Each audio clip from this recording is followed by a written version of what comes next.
Toca Livros e Imã Editorial apresentam Passando-se, de Nella Larsen, narrado por Tânia Viana. Meia azul. Base bleu. Meias azuis em tradução livre. Antiga expressão pejorativa para desdenhar de mulheres escritoras que ousassem expressar suas ideias e contar suas histórias em um ambiente dominado pelos homens. Com a coleção Meia Azul, voltada para narrativas de mulheres, a Imã Editorial quer reconhecer e ampliar a voz dessas desbravadoras. Nota dos editores. Decidimos-nos por não traduzir, parafrasear ou buscar eufemismos para os termos empregados na obra original para referir às pessoas negras, para assim manter as nuances mais próximas da intenção da autora, bem como para preservar e registrar as diferentes conotações no contexto histórico retratado. Prefácio. Que proporção incontornável é a da tragédia de uma doença coletiva cultivada sob a nociva certeza de que alguns grupos de pessoas são menos importantes do que outros? Que lugar é o das pessoas que, pelo seu fenótipo, ocupam um espaço oscilante que acaba sendo um não-espaço, um trânsito interminável, um não-repouso? Que preço pagam as que, sob as condições implacáveis das discriminações alheias, discriminações invariáveis hegemônicas, se permitem passar por quem não são ou não deveriam ser?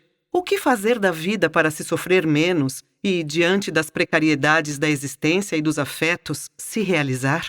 Variadas são as questões, as implicações que circundam a protagonista Irene Redfield e sua suposta antagonista Claire Kendry, neste magnífico romance da escritora norte-americana Nella Larsen, que, à semelhança de suas duas personagens, era uma mulher mestiça de pele clara. Segundo consta, o seu pai, Peter Walker, era um mestiço afro-caribenho nascido nas Antilhas Dinamarquesas, atuais Ilhas Virgens Americanas, e a sua mãe, Mary Hanson, uma dinamarquesa, uma mulher branca que imigrou para os Estados Unidos. Partindo de uma realidade familiar e social, mas, sobretudo, político-racial, que nunca a acolheu de maneira plena, a autora não era reconhecida como mulher branca pelos brancos com quem conviveu, seja nos Estados Unidos, seja na Dinamarca. E, em diversos momentos, como aconteceu nos anos de universidade no Tennessee, por ter a pele clara e comportamento bastante distinto de seus colegas negros vindos do Sul, não era reconhecida pela sua comunidade negra como uma mulher negra. Nella Larsen compõe uma ficção singular, bastante atenta e sensível, por meio da qual se chega à violência. A violência capitaneada pelo machismo e pelo racismo norte-americano dos anos 1920, exercida contra pessoas de uma minoria, taxadas de odiosas e relacionando as palavras do marido branco de Claire Kendry, John Belew, homem racista que desconhece por completo a origem negra da mulher com quem se casou, de nojentas criaturas pretas. Impossível não se conectar às tensões, às inseguranças, aos temores, enfim, ao arco narrativo de Irene. Impossível não sentir empatia pelo seu esforço por manter o equilíbrio, a dignidade e a sanidade diante dos desafios que o retorno de Claire à sua vida lhe trouxe. O que surge às leitoras, aos leitores, é uma angularidade entre dois perfis psicológicos distintos, mas que se deixam atingir por uma mesma e terrível fragilidade. É nesse aspecto que a possibilidade de, sendo uma mulher negra, pelos critérios de One Drop Rule, prevalentes no território estadunidense, poder se passar por uma mulher branca e entrar em ambientes em que as pessoas negras não são toleradas, estabelecer relações, proximidades, inclusive com pessoas brancas racistas, cristaliza entre as duas personagens um vínculo, uma fricção desmesurada, como se estivessem doentes, visceralmente contaminadas, perdidas de modo irreparável. O encontro das duas pequenas tragédias revela, nessa conta, variadas dimensões de um drama maior. Não é Irene que está se passando por branca, é Claire. É, no entanto, Irene que detém a consciência da imensidão do sofrimento de Claire, e é Irene quem está apta a dar acolhida. Ela não resiste à possibilidade da acolhida, mesmo sabendo ou intuindo o preço alto que pagará. Por isso, parece-me cabível a afirmação de um estado de enfermidade que acomete as duas a partir do momento em que Claire insiste em chegar, de forma vampiresca, a algo que tanto lhe falta, a algo que é o corriqueiro na rotina de Irene. A trivial ilusão de constância da felicidade, ou, talvez, sua tangibilidade. Significativo, e isso se perfaz logo no início da narrativa, é o momento em que, para circunscrever o ânimo de Irene, se conjugam os termos humilhação, ressentimento e raiva. Sentimentos que se projetam não apenas em relação à presença de Claire, mas, em perspectiva imediata, à própria vida que não deixa de oferecer surpresas que levam, em graus diversos, à perda do controle das circunstâncias, da manutenção dos pactos menores, de suas cláusulas tácitas, dos seus resultados. Essa conjugação, que se estabelecerá quase como um mapa definidor da vontade que conduzirá os desdobramentos do núcleo dramático que afeta a protagonista, corresponde ao caos emocional que impregna cada fala e participação nesse extraordinário romance canônico. Para Claire, a guilhoada que está à sua brutal impulsividade, cujos desejos portam uma vibração luciferina, é uma história de retorno, em percurso minado por riscos, incógnitas, pecados velados, medos, e de um trágico descarrilamento. Uma personagem vivaz, real, a peça complementar no tabuleiro, a complementaridade que traz a extensão maléfica das opções fundantes do que se conhece por racismo estrutural. E é esse o viés que, no jogo do jamais conhecer o outro, torna essa história tão universal e tão atual. O colorismo, os julgamentos subjetivos nas tantas passagens da narrativa, as subjetividades, a inclinação quase neurótica e quase compulsiva de negros e não negros por saber identificar quem, tendo a pele clara, e pelos sinais mais ridículos, unhas, palma da mão, formato da orelha, dentes e outras bobagens, pertence à raça negra ou não, a branquitude desejada, simulada, tudo isso forma um plano de elementos dissonantes que, diante do tempo, este orixá tão importante, acabam configurando um duelo que, como o bacilo da peste de Camus, que pode ficar anos adormecido, nunca desaparece. Assim, portanto, um livro de retorno e invasão, mas também de entendimento, autoentendimento, de resistência. Uma resistência íncita à condição das pessoas que conseguem sintetizar todo o custo de permanecer, de enfrentar, de lutar, de buscar pela felicidade, como fizeram Claire e Irene, que, independentemente da cor da pele, é a busca de todos nós. Boa leitura. Paulo Scott é autor de Marrom e Amarelo, 2019, no qual aborda as perversidades do racismo e do colorismo no Brasil. Também publicou O Habitante Irreal, 2011, e O Ano em que Vivi de Literatura, 2015. Romances.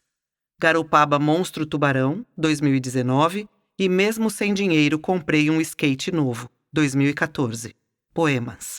E ainda Orangotangos, 2007, contos. Dedicatória para Carl van Vechten e Fania Marinoff. Citação. Uns 3 séculos afastado das cenas que seus pais haviam amado, pimenta, canela, caulim, o que é a África para mim? Conti Cullen. Parte 1. Encontro. 1. Era a última carta na pequena pilha de correspondência matinal. Junto às suas outras cartas, comuns e claramente dirigidas, o envelope comprido de fino papel italiano com garranchos quase ilegíveis parecia fora de lugar. E havia nele também algo de misterioso e um tanto furtivo. Uma coisa fina e ardilosa que não trazia endereço que traísse o remetente. Não que ela não soubesse imediatamente quem era a remetente. Há uns 2 anos ela havia recebido um envelope desse mesmo feitio na aparência exterior. Furtivo, mas também de forma peculiar e determinada, um tanto pomposo. Tinta roxa. papel estrangeiro de dimensão extraordinária. Irene notou que fora postado em Nova York no dia anterior.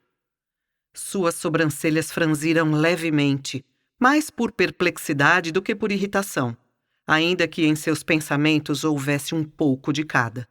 Ela era completamente incapaz de compreender tal atitude em direção ao perigo, já que tinha certeza do que o conteúdo da carta iria revelar, e não lhe agradava a ideia de abri-la e ler.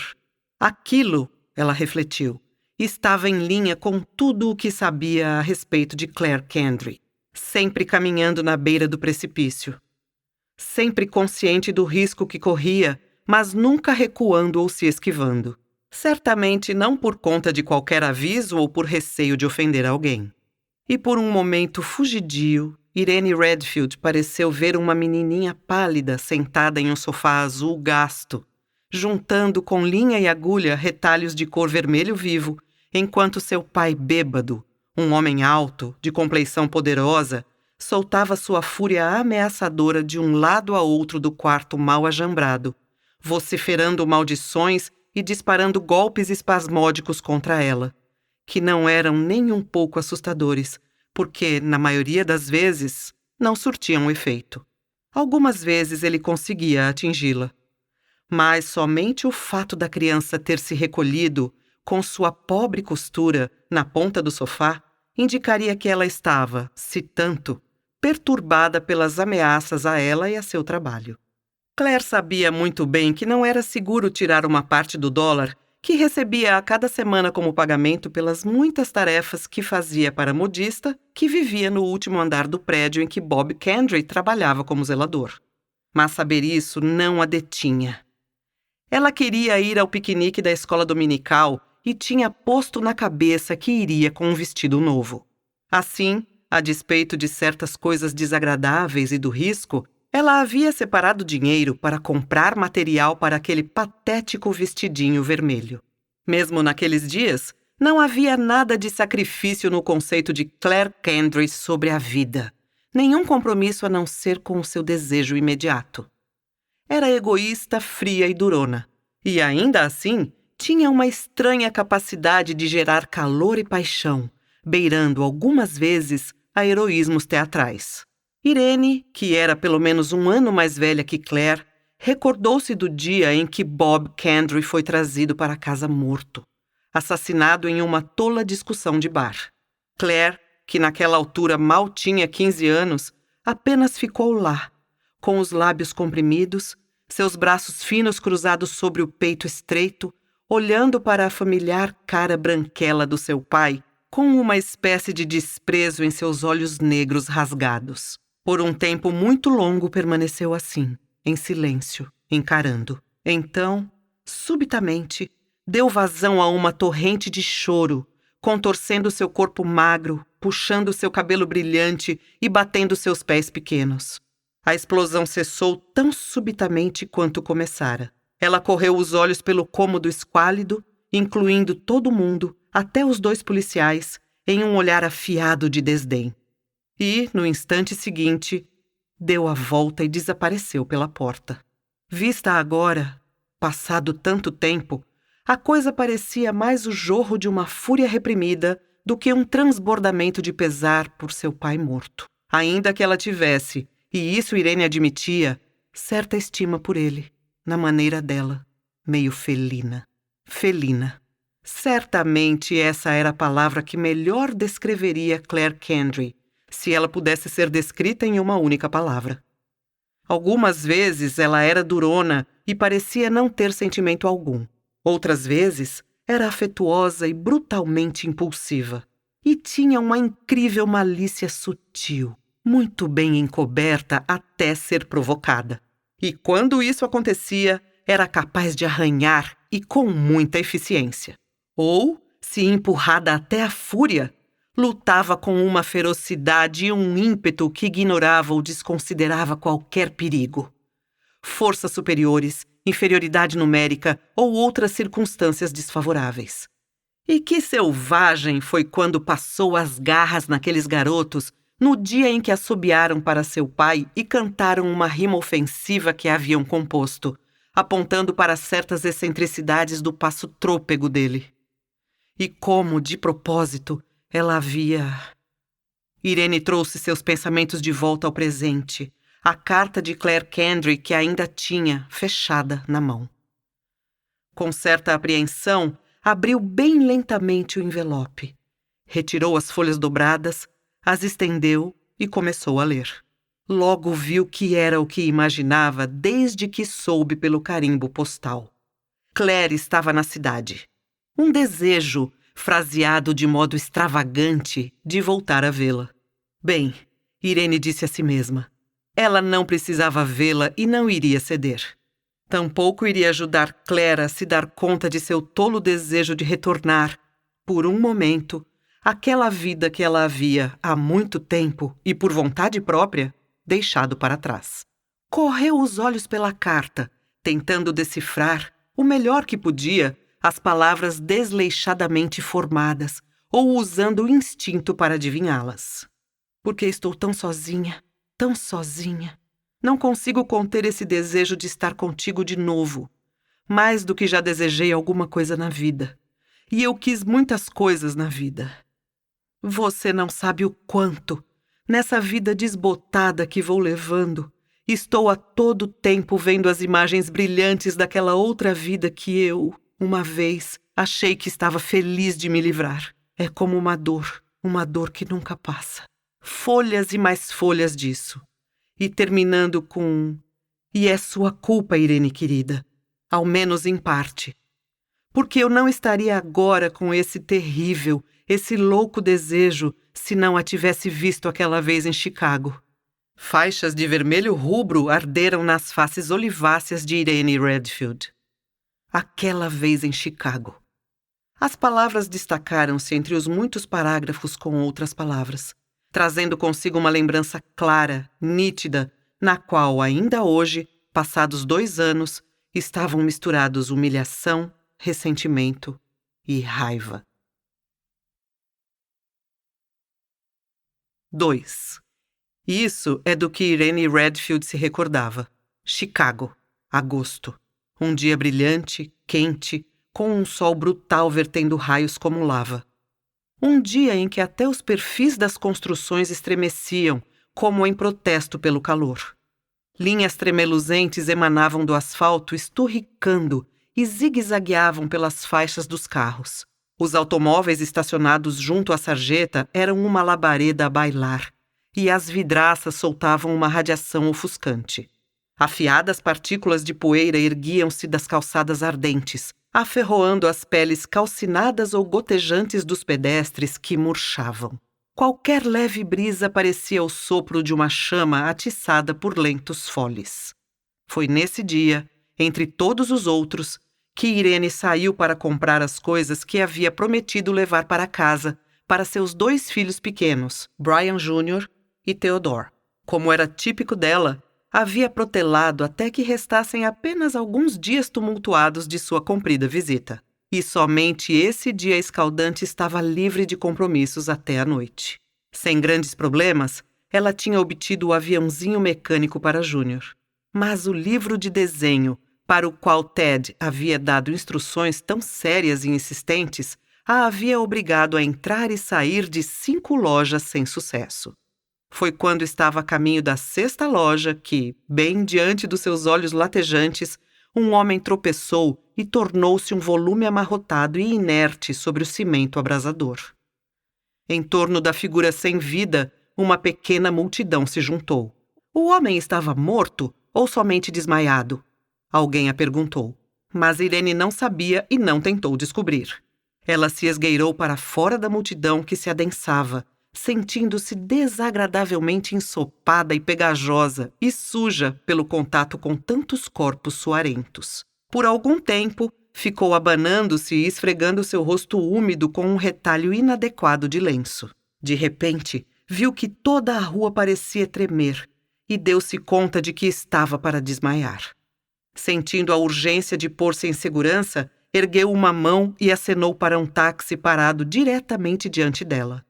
O motorista transpirante saltou e a guiou até seu carro. Ele a ajudou, quase a ergueu. Ela se sentou no assento de couro quente. Por um minuto, seus pensamentos estavam nebulosos. Clarearam. Acho, disse a seu samaritano, que é de um chá que eu preciso. Sob algum teto. O Drayton, madame, ele sugeriu. Dizem que é sempre fresquinho lá em cima. Obrigada. Acho que o Drayton vai servir. Ouviu-se aquele pequeno ruído da alavanca engrenando quando o homem pôs o carro em marcha e arrancou habilidoso para o tráfego fervilhante. Recobrando o sentido sob a brisa cálida provocada pelo táxi em movimento, Irene tentou reparar um pouco o dano que o calor e as multidões haviam causado em sua aparência. E logo o veículo ruidoso aproximou-se da calçada e estancou. O motorista saiu e abriu a porta antes que o atendente ornamentado do hotel pudesse alcançá-la. Ela saiu do carro, agradecendo-o com um sorriso e também com uma retribuição mais substancial por esse tipo de gentileza e compreensão, e passou pelas amplas portas do Drayton. Ao sair do elevador que a levara ao terraço, foi conduzida a uma mesa diante de uma janela comprida com cortinas que se moviam suavemente, sugerindo uma brisa fresca. Era como, pensou, se um tapete mágico a tivesse arrebatado e transportado para um outro mundo, agradável, quieto e estranhamente distante do efervescente mundo que ela havia deixado para trás, lá embaixo. O chá, quando chegou, era tudo o que ela havia desejado e esperado. De fato, era tanto o que ela desejava e esperava que, após o primeiro e profundamente refrescante gole, conseguiu esquecê-lo, voltando a bebericar, aqui e ali, do copo alto e verde, enquanto perscrutava o salão ao redor ou olhava para fora, por cima de algum prédio, para o brilho azul plácido do lago, estirando-se até um horizonte indefinido. Estava há um tempo contemplando, lá embaixo, os pontinhos que eram os carros e as pessoas rastejando pelas ruas, e pensando em como elas pareciam bobas, quando, ao erguer o copo, surpreendeu-se por encontrá-lo enfim vazio. Pediu por mais chá e, enquanto esperava, começou a recordar os acontecimentos do dia e a se perguntar o que faria a respeito de Ted e de seu livro. Por que é que ele invariavelmente queria algo que fosse difícil ou impossível de se obter? Igual ao pai dele, sempre querendo algo que não poderia ter. Naquele momento, ouviram-se vozes. A voz tonitruante de um homem e uma levemente rouca feminina. Um garçom passou por ela, seguido de uma mulher com um perfume adocicado e um vestido esvoaçante de chifão verde, cuja estampa com narcisos, junquilhos e jacintos era uma lembrança de dias agradavelmente gélidos na primavera. Atrás dela havia um homem, com as faces rubras, que estava esfregando o pescoço e a testa com um grande e amarrotado lenço. Ah! Irene resmungou, atiçada pelo incômodo, porque depois de alguma discussão haviam parado na mesa ao seu lado. Até então estivera sozinha à janela, e tudo estava tão satisfatoriamente quieto. Agora é claro que eles iriam tagarelar. Mas não, somente a mulher se sentou. O homem permaneceu de pé, distraidamente beliscando o nó de sua gravata azul claro.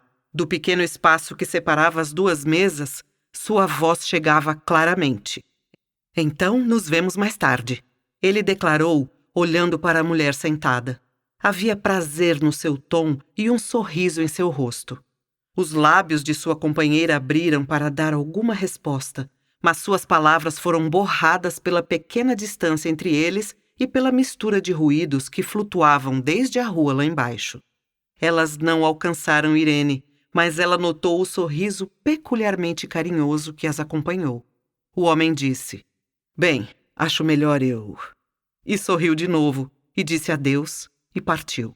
Uma mulher atraente, foi a opinião de Irene, com aqueles olhos escuros, quase negros, e aquela boca larga, como uma flor escarlate contra o marfim de sua pele. Belas roupas também, perfeitas para o clima, finas e frescas sem amarrotar, como costuma acontecer com os tecidos de verão. Um garçom aguardava seu pedido. Irene a viu sorrir de volta ao garçom enquanto murmurava alguma coisa. Talvez um obrigada. Era um sorriso estranho. Irene não conseguia definir bem, mas estava certa de o classificar, e isso vindo de outra mulher, como um tanto provocativo para o garçom. Alguma coisa naquele sorriso, no entanto, fazia Irene hesitar em defini-lo assim. Certa impressão de segurança, talvez. O garçom voltou com seu pedido. Irene a observou estender o guardanapo. Viu a colher de prata na mão branca fatiar o ouro opaco do melão. Então, ao dar-se conta de que a estava encarando, desviou rapidamente o olhar. Sua mente voltou ao que era da sua conta. Ela havia resolvido, em definitivo, o problema de qual, entre dois vestidos, usar no jogo de bridge aquela noite, em salas cuja atmosfera estaria tão espessa e quente que cada respiração seria como inspirar sopa.